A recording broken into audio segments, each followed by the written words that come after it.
Wakazi wa kijiji cha Rwamburi huko Ndeia, kaunti ya Kiambu wametoa wito wa juhudi za haraka kufanywa kukabili visa vinavyokithiri vya watu kujitoa uhai. Haya yanajiri kufuatia ripoti kwamba wanaume watatu wamejitoa uhai kwenye kijiji hicho katika muda wa mwezi mmoja uliopita. Viongozi wa sehemu hiyo sasa wametoa wito wa kuzingatiwa kwa afya ya akili, wa kutolewa kwa huduma za ushauri nasaha ili kuzuia visa hivyo. Kisa cha hivi punde kilihusu mfanyakazi mmoja wa ujenzi ambaye anaripotiwa kufariki baada ya kujirusha kwenye kidimbwi. Kulingana na naibu wa chifu wa sehemu hiyo Gladys Maingi, idadi kubwa ya watu wanaojitoa uhai imezua hisia miongoni mwa wakazi. Alihimiza familia na jamii kwa jumla kuwatambua na kuwasaidia watu wanaokabiliwa na matatizo ya msongo wa mawazo kabla ya watu hao kujitoa uhai.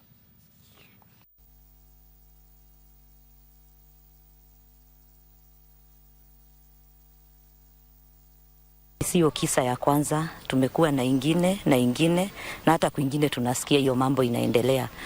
Kwa hivyo bado ni kijana mdogo wa like 30 years.